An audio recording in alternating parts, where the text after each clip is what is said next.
सत श्री अकाल दोस्तों, मैं हूं अनमोल कौर पूरी ते मैं लेके आई हूं तुहाडा अपना show the UK immigration show with Iqbaldeep Singh दे नाल।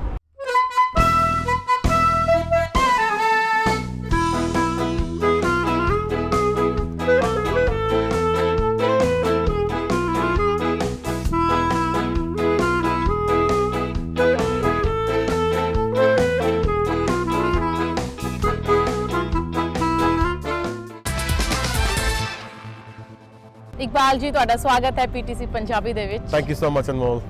इकबाल जी, ਅੱਜ ਜਿਹੜਾ ਆਪਾਂ ਟੌਪਿਕ ਲਿੱਤਾ ਹੈਗਾ ਉਹ ਹੈਗਾ ਪੋਸਟ ਸਟੱਡੀ ਵਰਕ ਵੀਜ਼ਾ, ਜਿਹੜਾ ਕਿ ਅੱਜ ਕੱਲ ਬੜਾ ਲੇਟੈਸਟ ਚੱਲਦਾ ਪਿਆ ਸਪੈਸ਼ਲੀ ਇੰਡੀਅਨ ਸਟੂਡੈਂਟਸ ਲਈ ਜੀ, ਰਾਈਟ। ਤੇ ਸਾਡਾ ਫਰਸਟ ਕੁਐਸਚਨ ਇਹ ਹੈਗਾ ਹੈ ਕਿ ਪੋਸਟ ਸਟੱਡੀ ਵਰਕ ਵੀਜ਼ਾ ਕੀ ਹੈਗਾ ਤੇ ਇਹਦੀ ਐਲੀਜੀਬਿਲਿਟੀ ਕੀ ਰੱਖੀ ਗਈ ਹੈ।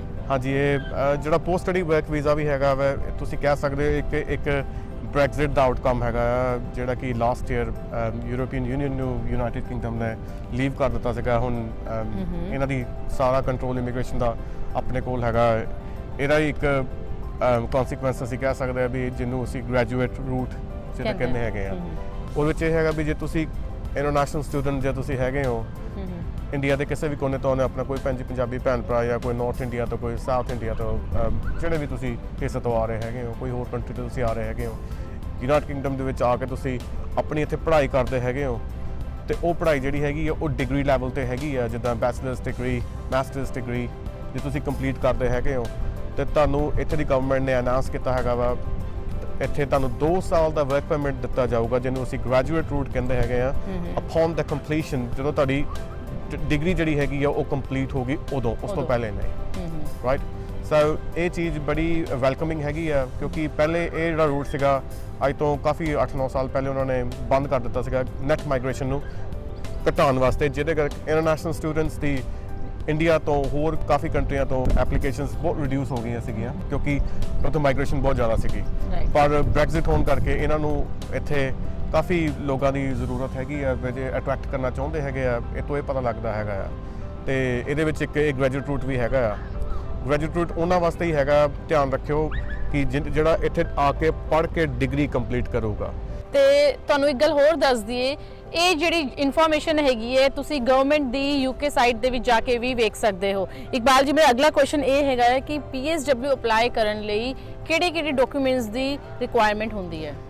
ਸਭ ਤੋਂ ਪਹਿਲੀ ਇੰਪੋਰਟੈਂਟ ਗੱਲ ਇਹ ਹੈ ਕਿ ਤੁਹਾਡੀ ਡਿਗਰੀ, ਤੁਹਾਡਾ ਡਿਗਰੀ ਆਟੋਮੈਟਿਕਲੀ ਤੁਹਾਨੂੰ ਵਰਕ ਪਰਮਿਟ ਵੱਲ ਲੈ ਕੇ ਜਾਊਗੀ। ਤੁਹਾਨੂੰ ਤੁਹਾਡੀ ਡਿਗਰੀ ਕੰਪਲੀਟ ਚਾਹੀਦੀ ਹੈਗੀ ਆ, ਅਤੇ ਤੁਹਾਨੂੰ ਇੱਥੇ ਤੁਸੀਂ ਆਰਾਮ ਨਾਲ ਤੁਸੀਂ ਅਪਲਾਈ ਕਰ ਸਕਦੇ ਹੈਗੇ ਹੋ। ਤੇ ਇਹਦੇ ਵਿੱਚ ਟੋਟਲ ਕਿੰਨਾ ਟਾਈਮ ਲੱਗ ਜਾਂਦਾ ਹੈ PSW ਅਪਲਾਈ ਕਰਨ ਤੋਂ ਬਾਅਦ ਉਹਨਾਂ ਦੀ ਕਨਫਰਮੇਸ਼ਨ ਆਉਣ ਤੱਕ? ਦੇਖੋ, ਇਹ ਆਨਲਾਈਨ ਸਿਸਟਮ ਹੈਗਾ ਵਾ, ਤੁਸੀਂ ਅਪਲਾਈ ਕਰਦੇ ਹੈਗੇ ਆਟੋਮੈਟਿਕਲੀ ਤੁਹਾਨੂੰ ਉਹਨਾਂ ਨੇ ਇੱਥੇ ਇਲੈਕਟ੍ਰੋਨਿਕਲੀ ਤੁਹਾਡੀ ਈਮੇਲ ਦੇ ਉੱਤੇ ਉਸੇ ਵੇਲੇ ਕਨਫਰਮੇਸ਼ਨ ਆ ਜਾਂਦੀ ਹੈਗੀ ਆ। ਪਹਿਲੇ ਵਾਂਗੂ ਪੇਪਰ ਫਾਰਮ ਨਹੀਂ ਹੈਗੇ, ਹੁਣ ਇਹ ਸਾਰਾ ਕੁਝ ਆਨਲਾਈਨ ਸਿਸਟਮ ਹੈ ਇੱਥੇ। ਤੇ ਇਹ ਸਵਿਚ ਟੀਅਰ 2 ਦੇ ਉੱਤੇ ਵੀ ਸਵਿਚ ਕਰ ਸਕਦੇ ਨੇ? ਹਾਂਜੀ, ਆਫਟਰ PSW ਦੇ ਬਾਅਦ ਬਿਲਕੁਲ ਕਰ ਸਕਦੇ ਹੈਗੇ। ਜੇ ਤੁਸੀਂ ਪੋਸਟ ਸਟੱਡੀ ਅਤੇ ਗ੍ਰੈਜੂਏਟ ਪ੍ਰੋਗਰਾਮ ਦੇ ਵਿੱਚ ਜੇ ਤੁਸੀਂ ਹੈਗੇ ਹੋ ਤਾਂ ਤੁਸੀਂ ਜਿਹੜੀ ਹਾਈ ਸਕਿੱਲਡ ਪ੍ਰੋਗਰਾਮ ਜਿਹੜਾ ਹੈਗਾ ਤੁਸੀਂ ਉਹਦੇ ਵਿੱਚ ਵੀ ਸਵਿਚ ਕਰ ਸਕਦੇ ਹੈਗੇ ਹੋ। ਤੁਸੀਂ ਟੀਅਰ 2 ਸਿਸਟਮ ਦੇ ਵਿੱਚ ਸਵਿਚ ਕਰ ਸਕਦੇ ਹੈਗੇ। ਤੁਸੀਂ ਐਨੋਵੇਅਰ ਜਿਹੜਾ ਵੀ ਤੁਸੀਂ ਜੇ ਤੁਸੀਂ ਬਿਜ਼ਨਸ ਵੀਜ਼ੇ ਵਿੱਚ ਜਾਣਾ ਹੈਗਾ ਤੁਸੀਂ ਉਹਦੇ ਵਿੱਚ ਵੀ ਸਵਿਚਿੰਗ ਤੁਹਾਡੀ ਅਲਾਉਡ ਹੈਗੀ, ਜਿਹੜੀ ਕਿ ਤੁਹਾਨੂੰ ਸੈਟਲਮੈਂਟ ਦੇ ਰੂਟ ਵੱਲ ਲੈ ਕੇ ਜਾਊਗੀ। ਇਕਬਾਲ ਜੀ, ਹੁਣ ਆਪਾਂ ਗੱਲ ਕੀਤੀ ਸੀ ਕਿ PSW ਕੀ ਹੈਗਾ ਤੇ ਉਹਦੀ ਕੀ ਰਿਕੁਆਇਰਮੈਂਟਸ ਹੈਗੀ ਹੈ, ਰਾਈਟ। ਤੇ ਹੁਣ ਆਪਾਂ ਚੱਲਦੇ ਸਟੂਡੈਂਟ ਵੀਜ਼ਾ। ਸਟੂਡੈਂਟ ਵੀਜ਼ਾ ਕੀ ਹੈਗਾ ਹੈ? ਦੇਖੋ, ਸਟੂਡੈਂਟ ਵੀਜ਼ਾ ਜੇ ਤੁਸੀਂ ਇੰਡੀਆ ਦੇ ਵਿੱਚ ਆਪਣੇ ਜਿੰਨੇ ਵੀ ਪੰਜਾਬੀ ਭੈਣ ਭਰਾ ਬੈਠੇ ਹੈਗੇ, ਜੇ ਤੁਸੀਂ ਇੰਡੀਆ ਤੋਂ ਇੱਥੇ ਪੜ੍ਹਨ ਆਉਣਾ ਚਾਹੁੰਦੇ ਹੈਗੇ ਤਾਂ ਤੁਹਾਨੂੰ ਇੱਥੋਂ ਪਰਮਿਸ਼ਨ ਲੈਣੀ ਪੈਂਦੀ ਹੈਗੀ ਆ, ਜਿਹਦੇ ਵਿੱਚ ਉਹਨਾਂ ਨੇ ਤੁਹਾਨੂੰ ਉੱਥੇ ਆਪਣੀ ਜਿਹੜੀ ਐਮਬੈਸੀ ਜਿਹੜੀ ਹੈਗੀ ਉੱਥੇ ਅਪਲਾਈ ਕਰਨਾ ਪੈਂਦਾ ਹੈਗਾ। ਇਹਦੇ ਵਿੱਚ 70 ਪੁਆਇੰਟਸ ਦੀ ਰਿਕੁਆਇਰਮੈਂਟ ਹੈਗੀ ਆ, ਜਿਹੜੀ ਕਿ ਤੁਸੀਂ ਪੂਰੀ ਕਰਨੀ ਹੈਗੀ, ਜਿਹੜਾ ਪੁਆਇੰਟ ਸਿਸਟਮ ਜਿਹੜਾ ਲਾਂਚ ਹੈ ਉਹਦੇ ਵਿੱਚ ਸਾਰਾ ਕੁਝ ਪੁਆਇੰਟ ਸਿਸਟਮ ਦੇ ਅੰਡਰ ਇਹਨਾਂ ਨੇ ਇੰਟਰੋਡਿਊਸ ਕੀਤਾ ਹੋਇਆ ਹੈਗਾ। If you meat the points ਤੁਸੀਂ ਆ ਸਕਦੇ ਹੈਗੇ ਇੱਥੇ, ਤੇ ਬੜਾ ਸਿੰਪਲ ਜਿਹਾ ਪ੍ਰੋਸੈਸ ਹੈ, ਜਿੱਦਾਂ ਇਹਨੂੰ ਕਹਿ ਸਕਦੇ ਸਿੰਪਲੀਫਾਈਡ ਪ੍ਰੋਸੈਸ ਹੈ, ਪਰ ਰਿਕੁਆਇਰਮੈਂਟਸ ਕਾਫੀ ਸਟ੍ਰਿਕਟ ਹੈਗੀਆਂ ਐਜ਼ ਲੌਂਗ ਐਜ਼ ਤੁਸੀਂ ਉਹਨੂੰ ਫੋਲੋ ਕਰਦੇ ਹੈਗੇ ਹੋ। ਜਿੱਦਾਂ ਮੈਂ ਗੱਲ ਕੀਤੀ ਹੈਗੀ ਪੁਆਇੰਟ ਸਿਸਟਮ ਦੀ, ਸਟੂਡੈਂਟ ਵੀਜ਼ਾ ਅਪਲਾਈ ਕਰਨ ਵਾਸਤੇ ਤੁਹਾਨੂੰ ਇੰਡੀਆ ਤੋਂ ਜਾਂ ਤੁਸੀਂ ਇੱਥੇ ਹੈਗੇ ਹੋ ਤੁਹਾਨੂੰ 70 ਪੁਆਇੰਟਸ ਦੀ ਰਿਕੁਆਇਰਮੈਂਟ ਹੈਗੀ ਆ। ਸਭ ਤੋਂ ਪਹਿਲੀ 70 ਪੁਆਇੰਟਸ ਜਿਹੜੇ ਹੈਗੇ ਉਹਨਾਂ ਨੇ 50, 10 ਤੇ 10 ਦੇ ਵਿੱਚ ਡਿਵਾਈਡ ਕੀਤੇ ਹੈਗੇ ਆ। ਜਿਹੜੇ 50 ਪੁਆਇੰਟਸ ਜਿਹੜੇ ਹੈਗੇ ਆ ਉਹ ਤੁਹਾਨੂੰ ਸਰਟੀਫਿਕੇਟ ਆਫ ਐਕਸੈਪਟੈਂਸ ਜਿਹੜੀ ਹੈਗੀ ਆ, ਫੋਰ ਐਗਜ਼ਾਮਪਲ ਤੁਹਾਨੂੰ ਕੋਈ ਵੀ ਰਿਕੋਗਨਾਈਜ਼ UK ਯੂਨੀਵਰਸਿਟੀ ਜਿਹੜੀ ਕਿ ਤੁਹਾਨੂੰ ਐਜ਼ ਅ ਸਟੂਡੈਂਟ ਸਪਾਂਸਰ ਕਰ ਰਹੀ ਹੈਗੀ ਹੈ। ਫੋਰ ਐਗਜ਼ਾਮਪਲ ਕੋਈ ਵੀ ਯੂਨੀਵਰਸਿਟੀ ਤੁਸੀਂ ਲੈ ਲਓ UK ਦੇ ਵਿੱਚ ਜਿਹਦੇ ਕੋਲ ਟੀਅਰ 4 ਦਾ ਸਪਾਂਸਰ ਲਾਇਸੈਂਸ ਹੈਗਾ, ਆਲਮੋਸਟ ਜਿੰਨੀਆਂ ਵੀ ਯੂਨੀਵਰਸਿਟੀਜ਼ ਹੈਗੀਆਂ ਸਾਰਿਆਂ ਕੋਲ ਲਾਇਸੈਂਸ ਹੈਗਾ ਇੱਥੇ, ਉਹ ਸਾਰੀਆਂ ਅਪਰੂਵਡ ਹੈਗੀਆਂ। ਉਹ ਬਹੁਤ ਕੰਪਲਾਈਂਸ ਦੀਆਂ ਬੜੇ ਉਹਨੂੰ ਫੋਲੋ ਕਰਦੇ ਹੈਗੇ, ਕਾਫੀ ਸਟ੍ਰਿਕਟ ਰੂਲਸ ਹੈਗੇ ਯੂਨੀਵਰਸਿਟੀਜ਼ ਦੇ ਉੱਤੇ।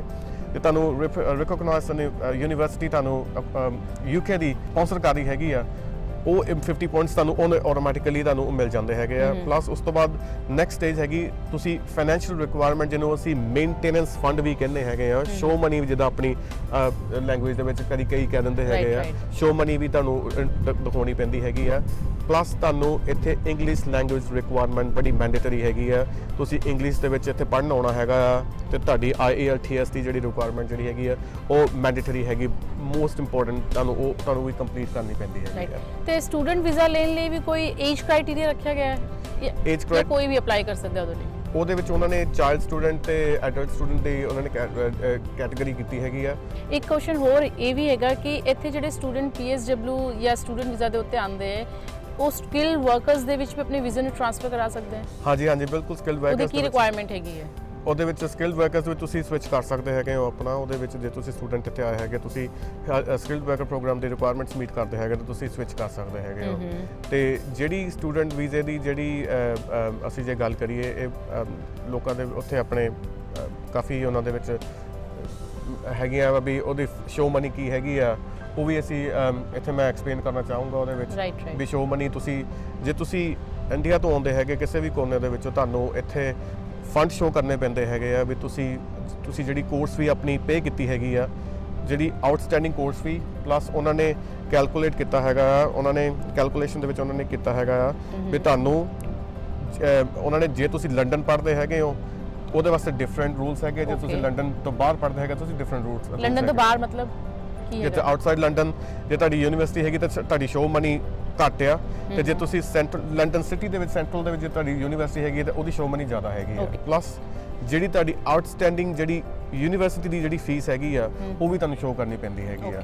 ਇਹ ਚੀਜ਼ਾਂ ਬੜੀਆਂ ਇੰਪੋਰਟੈਂਟ ਹੈਗੀਆਂ ਵੀ ਇਹਨਾਂ ਨੂੰ ਬਹੁਤ ਧਿਆਨ ਨਾਲ ਤੁਹਾਨੂੰ ਸ਼ੋ ਮਨੀ ਤੇ ਤੁਸੀਂ ਕਰੋਗੇ ਤੁਹਾਡੇ, ਕਿਉਂਕਿ 10 ਪੁਆਇੰਟਸ ਉਹਦੇ ਹੈਗੇ ਆ ਤੇ ਤੁਹਾਨੂੰ ਆਟੋਮੈਟਿਕਲੀ ਤੁਹਾਨੂੰ ਪੁਆਇੰਟਸ ਨਹੀਂ ਮਿਲਦੇ ਹੈਗੇ, ਤੁਹਾਨੂੰ ਫੰਡਿੰਗ ਸ਼ੋ ਕਰਨੀ ਪੈਂਦੀ ਹੈਗੀ ਆ।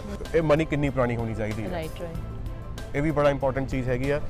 ਤੇ ਪਲੱਸ ਇੱਕ ਉਹਨਾਂ ਨੇ ਹੋਰ ਬੜੀ ਪੋਜ਼ਿਟਿਵ ਚੇਂਜ ਲੈ ਕੇ ਆਉਂਦੀ ਹੈਗੀ ਆ, ਉਹਦੇ 'ਚ ਇਹ ਹੈਗਾ ਵੀ ਜਿਹੜੀ ਸ਼ੋ ਮਨੀ ਹੈਗੀ ਹੈ, ਜਿਹੜੇ ਸਟੂਡੈਂਟ ਇੱਥੇ ਆਲਰੇਡੀ UK ਦੇ ਵਿੱਚ ਹੈਗੇ ਆ ਉਹਨਾਂ ਵਾਸਤੇ ਡਿਫਰੈਂਟ ਰੂਲਸ ਹੈਗੇ ਆ। ਕੀ ਹੈਗੇ ਉਹਨਾਂ ਦੇ ਵਾਸਤੇ? ਹਾਂਜੀ, ਇਹ ਬੜੀ ਇੰਪੋਰਟੈਂਟ ਚੀਜ਼ ਹੈਗੀ ਹੈ, ਮੈਂ ਸਭ ਨੂੰ ਦੱਸਣਾ ਚਾਹੂੰਗਾ ਹੈ ਵੀ ਜਿਹੜੇ ਆਪਣੇ ਪੰਜਾਬੀ ਭੈਣ ਭਰਾ ਇੱਥੇ ਜਾਂ ਕੋਈ ਹੋਰ ਕੰਟਰੀ ਤੋਂ ਆਪਣੇ ਭੈਣ ਭਰਾ ਇੱਥੇ ਆਏ ਹੈਗੇ ਆ, ਪਹਿਲੇ ਕੀ ਹੁੰਦਾ ਸੀ, ਤੁਹਾਨੂੰ ਇਨ ਐਨੀ ਸਰਕਮਸਟੈਂਸਸ ਤੁਹਾਨੂੰ ਫੰਡਿੰਗ ਸ਼ੋ ਮਨੀ ਕਰਨੀ ਪੈਂਦੀ ਹੁੰਦੀ ਸੀਗੀ। ਤੇ ਤੁਹਾਨੂੰ ਇਹ ਚੀਜ਼ ਨੋਟ ਕਰਨੀ ਪਊਗੀ ਕਿ ਜੇ ਤੁਸੀਂ ਇੱਥੇ 12 ਮਹੀਨੇ ਤੋਂ ਜੇ ਤੁਸੀਂ ਪੜ੍ਹ ਰਹੇ ਹੈਗੇ ਹੋ ਤੇ ਤੁਹਾਡੀ ਡਿਗਰੀ ਇੱਥੇ ਕੰਪਲੀਟ ਹੈਗੀ, ਜੇ ਤੁਸੀਂ ਅੱਗੇ ਫਰਦਰ ਐਜੂਕੇਸ਼ਨ ਕਰਨੀ ਹੈਗੀ ਆ ਤੇ ਤੁਸੀਂ ਆਟੋਮੈਟਿਕਲੀ ਤੁਸੀਂ ਇੱਥੇ ਜਿਹੜਾ ਹੈਗਾ ਆਪਣਾ ਤੁਹਾਨੂੰ ਸ਼ੋ ਮਨੀ ਦੀ ਜ਼ਰੂਰਤ ਨਹੀਂ ਹੈਗੀ, ਤੇ ਤੁਹਾਨੂੰ ਸਿਰਫ ਤੁਸੀਂ ਸਰਟੀਫਿਕੇਟ ਆਫ ਐਕਸੈਪਟੈਂਸ ਲੈ ਕੇ ਯੂਨੀਵਰਸਿਟੀ ਦੇ ਵਿੱਚ ਤੁਸੀਂ ਇੱਥੇ ਆਪਣਾ ਵੀਜ਼ਾ ਅਪਲਾਈ ਕਰ ਸਕਦੇ ਹੈਗੇ ਹੋ। ਇਹਦੇ ਵਿੱਚ ਇਹ ਸ਼ੋ ਹੁੰਦਾ ਹੈਗਾ ਵੀ ਕਦੀ ਕੀ ਹੁੰਦਾ ਸੀਗਾ ਵੀ ਕੋਈ ਸਟੂਡੈਂਟ ਇੱਥੇ ਪੜ੍ਹ ਰਿਹਾ ਹੈਗਾ, ਬੈਂਕ ਪੈਸੇ ਚਲੋ ਸੇਵਿੰਗ ਕੀਤੀ ਹੁੰਦੀ ਸਟੂਡੈਂਟ ਨੇ, ਜਾਂ ਤਾਂ ਤੁਸੀਂ ਉਹ ਫੀਸ ਦੇ ਸਕਦੇ ਸੀਗੇ ਤੇ ਜਾਂ ਤੁਸੀਂ ਉਹਨੂੰ ਸ਼ੋ ਕਰ ਸਕਦੇ ਸੀਗੇ, ਤੇ ਕਾਫੀ ਜਿੱਦਾਂ ਪ੍ਰੋਬਲਮਸ ਆ ਸਕਦੇ ਸੀਗੇ। ਇਹ ਸਿੰਪਲੀਫਾਈ ਹੋਇਆ ਹੈਗਾ ਪ੍ਰੋਬਲਮਸ ਦਾ। ਇਹਦੇ ਵਿੱਚ ਇਹ ਹੈਗਾ ਆ ਬਈ ਆਪਣਾ ਤੁਸੀਂ ਜੇ ਤੁਹਾਡੇ ਕੋਲ ਪੈਸੇ ਪਏ ਹੈਗੇ ਆ ਤੇ ਤੁਸੀਂ ਬੜੇ ਆਰਾਮ ਨਾਲ ਉਸ ਪੈਸੇ ਨੂੰ ਤੁਸੀਂ ਆਪਣੀ ਫੀਸ ਵੱਲ ਯੂਜ਼ ਕਰਕੇ, ਜੇ ਤੁਹਾਡੀ 12 ਮਹੀਨੇ ਤੋਂ ਜ਼ਿਆਦਾ ਪੜ੍ਹਾਈ ਹੈਗੀ ਤਾਂ ਤੁਸੀਂ ਆਟੋਮੈਟਿਕਲੀ ਤੁਸੀਂ ਤੁਹਾਨੂੰ ਸ਼ੋ ਕਰਨ ਦੀ ਪੈਸਾ ਸ਼ੋ ਕਰਨ ਦੀ ਲੋੜ ਨਹੀਂ ਹੈਗੀ। ਇਹ ਬੜੀ ਪੋਜ਼ਿਟਿਵ ਚੇਂਜ ਹੈਗੀ ਜਿਹੜੀ ਕਿ ਉਹਨਾਂ ਨੇ ਇੰਟਰੋਡਿਊਸ ਕੀਤੀ ਹੈਗੀ ਆ। ਤੁਸੀਂ ਡਿਗਰੀ ਕੰਪਲੀਟ ਕਰ ਲਈ ਹੈਗੀ, 12 ਮਹੀਨੇ ਤੋਂ ਜ਼ਿਆਦਾ ਤੇ ਪੜ੍ਹਦੇ ਪਏ ਹੈਗੇ ਤੁਸੀਂ, ਤੇ ਤੁਹਾਨੂੰ ਸਿਰਫ ਆਪਣੀ ਜੇ ਤੁਸੀਂ ਫਰਦਰ ਐਜੂਕੇਸ਼ਨ ਕਰਨੀ, ਫੋਰ ਐਗਜ਼ਾਮਪਲ ਕੋਈ ਹੋ ਸਕਦਾ ਇੱਥੇ ਬੈਚਲਰਸ ਕਰਨ ਆਇਆ ਹੋਵੇ ਜਿਹਦੀ 3 ਸਾਲ ਦੀ ਡਿਗਰੀ ਹੈਗੀ ਆ, ਉਹਨੇ ਕੰਪਲੀਸ਼ਨ ਤੋਂ ਬਾਅਦ ਮਾਸਟਰਸ ਡਿਗਰੀ ਦੇ ਵਿੱਚ ਜਾਣਾ ਹੈਗਾ, ਤੇ ਤੁਸੀਂ ਤੁਹਾਡੇ ਕੋਲ ਚਲੋ ਅਬ ਤੁਸੀਂ ਸੇਵਿੰਗ ਕੀਤੀ ਹੈਗੀ ਆ 10,000 12,000 ਜੋ ਵੀ ਤੁਸੀਂ ਸੇਵ ਕੀਤਾ ਹੈਗਾ, ਤੁਸੀਂ ਉਹ ਫੀਸ ਪੇ ਕਰਕੇ ਕੋਈ ਫੀਸ ਤੁਹਾਨੂੰ ਫੰਡਿੰਗ ਸ਼ੋ ਕਰਨ ਦੀ ਲੋੜ ਨਹੀਂ ਹੈਗੀ, ਤੁਸੀਂ ਆਪਣਾ ਵੀਜ਼ਾ ਫਾਈਲ ਕਰ ਸਕਦੇ ਹੈਗੇ। ਇਹ ਬੜੀ ਪੋਜ਼ਿਟਿਵ ਚੇਂਜ ਹੈਗੀ ਆ। ਇੱਕ ਕਨਫਿਊਜ਼ਨ ਇੰਡੀਅਨ ਸਟੂਡੈਂਟਸ ਦੇ ਵਿੱਚ ਇਹ ਵੀ ਹੈਗੀ ਹੈ, ਉਹਨਾਂ ਨੂੰ ਲੱਗਦਾ ਹੈਗਾ ਵੀ PSW ਲੈਣ ਤੋਂ ਬਾਅਦ ਉਹਨਾਂ ਲਈ UK ਦੇ ਵਿੱਚ ਸੈਟਲਮੈਂਟ ਦੇ ਜਿਹੜੇ ਰੂਟਸ ਹੈਗੇ ਉਹ ਓਪਨ ਹੋ ਜਾਣਾ ਹੈ। Is it true? ਦੇਖੋ ਜਿਹੜਾ ਜਿਹੜਾ ਗ੍ਰੈਜੂਏਟ ਪ੍ਰੋਗਰਾਮ ਜਿਹੜਾ ਅਸੀਂ ਸ਼ੋਅ ਤੋਂ ਬਿਗਨਿੰਗ ਦੇ ਵਿੱਚ ਜਿਹੜੀ ਗੱਲ ਕੀਤੀ ਹੈਗੀ ਆ, ਉਹ ਤੁਹਾਨੂੰ ਸੈਟਲਮੈਂਟ ਦੇ ਵੱਲ ਨਹੀਂ ਲੈ ਕੇ ਜਾਂਦਾ ਹੈਗਾ। ਜੇ ਤੁਸੀਂ ਹਾਂਜੀ ਸਿਰਫ ਤੁਹਾਨੂੰ 2 ਸਾਲ ਦੀ ਪਰਮਿਸ਼ਨ ਹੈਗੀ ਜਿਹਦੇ ਵਿੱਚ ਤੁਸੀਂ ਇੱਥੇ ਆਪਣਾ ਤੁਸੀਂ ਆਪਣਾ ਕੰਮ ਕਰ ਸਕਦੇ ਹੈਗੇ ਹੋ। ਤੁਹਾਨੂੰ ਕਿਸੇ ਦੀ ਸਪਾਂਸਰਸ਼ਿਪ ਦੀ ਜ਼ਰੂਰਤ ਨਹੀਂ ਹੈਗੀ। ਤੁਹਾਡੀ ਜਿਹੜੀ ਡਿਗਰੀ ਤੁਸੀਂ ਕੰਪਲੀਟ ਕੀਤੀ, ਮਿਹਨਤ ਕਰਕੇ ਪੜ੍ਹਾਈ ਕੀਤੀ, ਉਹਦਾ ਤੁਹਾਨੂੰ ਮੁੱਲ ਮਿਲਦਾ ਪਿਆ ਹੈਗਾ।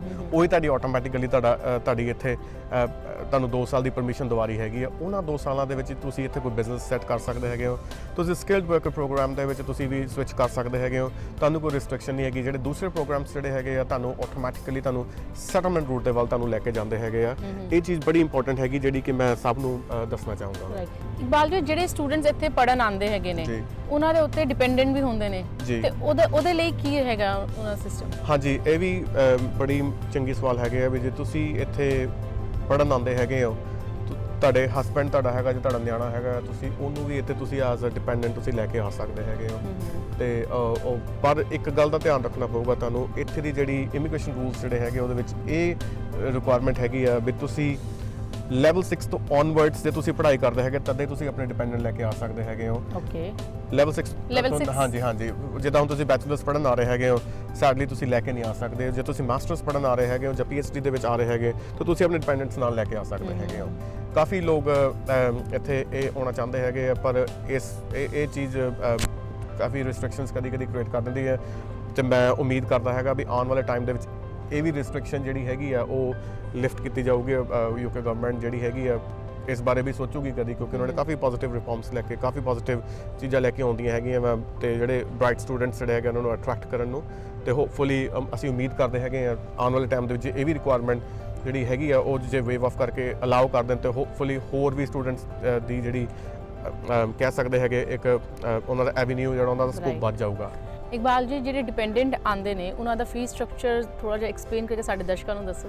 ਹਾਂਜੀ, ਇਹ ਜਿੱਦਾਂ ਮੈਂ ਕਿਹਾ ਸੀਗਾ ਵੀ ਜੇ ਤੁਸੀਂ ਇੱਥੇ ਆ ਰਹੇ ਹੈਗੇ ਪੜ੍ਹਾਈ ਕਰਨ ਲੈਵਲ 7 ਦੇ ਵਿੱਚ ਆ ਰਹੇ ਹੈਗੇ ਹੋ ਤੇ ਤੁਸੀਂ ਆਪਣੇ ਡਿਪੈਂਡੈਂਟਸ ਨੂੰ ਵੀ ਨਾਲ ਲੈ ਕੇ ਆ ਸਕਦੇ ਹੈਗੇ, ਜਿਹਦੇ ਵਿੱਚ ਜੇ ਤੁਹਾਡਾ ਜਿਹੜਾ ਮੇਨ ਐਪਲੀਕੈਂਟ ਜਿਹੜਾ ਹੈਗਾ ਉਹ ਲੈਵਲ 7 ਤੇ ਸਟੱਡੀ ਕਰ ਰਿਹਾ ਹੈਗਾ ਇਨਸਾਈਡ ਲੰਡਨ ਜਿਹੜੀ ਹੈਗੀ ਆ ਉਹਦਾ £845 ਉਹਦੀ ਰਿਕੁਆਇਰਮੈਂਟ ਹੈਗੀ ਆ into 9 ਮਹੀਨੇ ਦੇ ਤੁਸੀਂ 845 ਪਾਉਂਡ ਨੂੰ ਮਲਟੀਪਲਾਈ ਕਰਕੇ ਤੁਸੀਂ ਸ਼ੋਅ ਕਰਨਾ ਹੈਗਾ ਵਾ, ਜਿਹੜਾ ਕਿ ਜੇ ਤੁਸੀਂ ਅਸੀਂ ਜੇ ਗੱਲ ਕਰੀਏ 845 ਨੂੰ ਜੇ ਅਸੀਂ 845 into ਜੇ ਅਸੀਂ 9 ਕਰਦੇ ਹੈਗੇ ਆ ਤੇ ਉਹ £7605 ਤੁਹਾਡੇ ਬਣਦੇ ਹੈਗੇ ਆ ਜੇ ਤੁਸੀਂ ਆਪਣਾ ਇੱਥੇ ਐਜ਼ ਅ ਇਨਸਾਈਡ ਲੰਡਨ ਜੇ ਤੁਹਾਡੀ ਮੇਨ ਐਪਲੀਕੈਂਟ ਦੀ ਪੜ੍ਹਾਈ ਉਹਦੇ ਡਿਪੈਂਡੈਂਟ ਹੈ।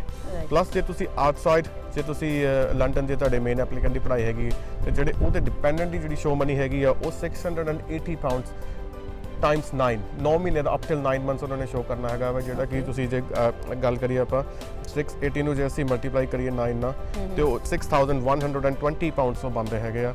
ਇਹ ਚੀਜ਼ ਆਪਣਾ ਦੇਖਣੀ ਜ਼ਰੂਰੀ ਹੈਗੀ ਆਪਾਂ ਨੂੰ। ਜੇ ਤੁਸੀਂ ਐਸ ਲੌਂਗ ਤੁਸੀਂ ਇਹ ਮਨੀ ਸ਼ੋਅ ਕਰ ਦਿੰਦੇ ਹੈਗੇ ਹੋ ਤਾਂ ਤੁਸੀਂ ਇੱਥੇ ਆਪਣੇ ਡਿਪੈਂਡੈਂਟਸ ਨੂੰ ਵੀ ਨਾਲ ਲੈ ਕੇ ਆ ਸਕਦੇ ਆ ਐਸ ਲੌਂਗ ਐਸ ਤੁਹਾਡੀ ਜਿਹੜੀ ਡਿਗਰੀ ਪ੍ਰੋਗਰਾਮ ਤੇ ਤੁਸੀਂ ਸਟੱਡੀ ਕਰਨ ਆ ਰਹੇ ਹੋ ਉਹ ਲੈਵਲ 7 ਤੇ ਹੋਣਾ ਚਾਹੀਦਾ ਹੈਗਾ। Thank you so much Iqbal ਜੀ, ਤੁਸੀਂ ਜਿਹੜੀ ਇੰਪੋਰਟੈਂਟ ਇਨਫੋਰਮੇਸ਼ਨ PSW ਦੇ ਬਾਰੇ ਦਰਸ਼ਕਾਂ ਨੂੰ ਦਿੱਤੀ, ਕਿਉਂਕਿ ਇਹ PSW ਜਿਹੜਾ ਹੈਗਾ ਇਹ ਕਾਫੀ ਇੰਪੋਰਟੈਂਟ ਟੌਪਿਕ ਹੈਗਾ ਸੀਗਾ ਸਪੈਸ਼ਲੀ ਜਿਹੜੇ ਸਾਡੇ ਇੰਡੀਅਨਸ ਦੇ ਸਟੂਡੈਂਟਸ ਹੈਗੇ। ਜੀ ਬਿਲਕੁਲ, ਹੁਣੇ 1 ਜੁਲਾਈ ਤੋਂ ਸ਼ੁਰੂ ਹੋਇਆ ਹੈਗਾ ਵਾ, ਕਾਫੀ ਇਹਦੀ ਇਨਕੁਆਇਰੀ ਹੈਗੀ ਹੈ ਇਸ ਵੇਲੇ ਤੇ ਕਾਫੀ ਇਹ ਪੰਜਾਬ ਤੋਂ ਸਟੂਡੈਂਟ ਜਿਹੜੇ ਆ ਰਹੇ ਹੈਗੇ ਜਾਂ ਹੋਰ ਵੀ ਕਿਸੇ ਇੰਡੀਆ ਦੇ ਕਿਸੇ ਵੀ ਕੋਰਨਰ ਤੋਂ ਆ ਰਹੇ ਹੈਗੇ ਉਹਨੂੰ ਅਟਰੈਕਟ ਕਰ ਰਹੀ ਹੈਗੀ ਇਹ ਚੀਜ਼ ਕਾਫੀ। ਤੇ ਇਹ ਫਸਟ ਹੈਂਡ ਇਨਫੋਰਮੇਸ਼ਨ ਜਿਹੜੀ ਹੈਗੀ ਅਸੀਂ ਤੁਹਾਨੂੰ ਇੱਥੇ ਦੇ ਰਹੇ ਹੈਗੇ ਆ PTC ਪਲੇਟਫਾਰਮ ਦੇ ਤੋਂ, ਜਿਹੜੀ ਕਿ ਸਾਰਿਆਂ ਨੂੰ ਪਹੁੰਚੇ ਤੇ ਕੋਈ ਵੀ ਕਿਸੇ ਗਲਤ ਹੱਥ 'ਚ ਨਾ ਪਵੇ, ਉੱਥੇ ਕੋਈ ਵੀ ਮਿਸ ਕਮਿਊਨੀਕੇਸ਼ਨ ਨਾ ਹੋਵੇ ਕਿਸੇ ਦੀ। ਤੇ ਇਹ ਜਿਹੜੀ ਇਨਫੋਰਮੇਸ਼ਨ ਹੈਗੀ ਹੈ ਸਾਰੀ UK ਗਵਰਨਮੈਂਟ ਵੈਬਸਾਈਟ ਤੇ ਵੀ ਹੈਗੀ ਹੈ ਤੇ ਜਿਹੜੀਆਂ ਅਸੀਂ ਪਾਲਿਸੀਜ਼ ਨੂੰ ਅਸੀਂ ਫੋਲੋ ਕਰ ਸਕਦੇ ਹੈਗੇ ਹੋ। ਜਿਹਨੇ ਵੀ ਆਉਣਾ ਹੈਗਾ ਧਿਆਨ ਨਾਲ ਆਓ, ਆਪਣਾ ਪੇਪਰ ਵਰਕ ਪੂਰਾ ਕਰਕੇ ਆਓ, ਕਿਸੇ ਵੀ ਗਲਤ ਇਨਫੋਰਮੇਸ਼ਨ ਦੇ ਵਿੱਚ ਨਾ ਫਸੋ ਤੇ ਤੁਸੀਂ ਆਨਲਾਈਨ ਚੈੱਕ ਕਰ ਸਕਦੇ ਹੈਗੇ ਹੋ ਤੇ ਬੜੇ ਤਰੀਕੇ ਨਾਲ ਆਪਣਾ ਵੀਜ਼ਾ ਫਾਈਲ ਕਰ ਸਕਦੇ, ਤੁਸੀਂ ਇੱਥੇ ਆ ਸਕਦੇ ਹੈਗੇ। Thank you so much Iqbal ਜੀ। ਥੈਂਕ ਯੂ ਸੋ ਮਚ ਅਨਮੋਲ। ਜੇਕਰ ਤੁਹਾਡੇ ਵੀ ਕੋਈ ਸਵਾਲ ਤੇ ਜਵਾਬ ਹੋਵੇ ਤੇ ਤੁਸੀਂ ਵੀ ਸਾਡੀ ਇਸ ਈਮੇਲ ਆਈਡੀ ਤੇ ਲਿਖ ਸਕਦੇ ਹੋ। ਸਾਡੀ ਈਮੇਲ ਆਈਡੀ ਹੈ theukimmigration@gmail.com। ਮੈਨੂੰ ਤੇ ਮੇਰੀ ਸਾਰੀ ਟੀਮ ਨੂੰ ਦਿਓ ਇਜਾਜ਼ਤ, ਅਗਲੇ ਹਫਤੇ ਫਿਰ ਮਿਲਾਂਗੇ ਇੱਕ ਨਏ ਟੌਪਿਕ ਦੇ ਨਾਲ। Stay safe, stay healthy. ਸਤਿ ਸ਼੍ਰੀ ਅਕਾਲ। ਸਤਿ ਸ਼੍ਰੀ ਅਕਾਲ।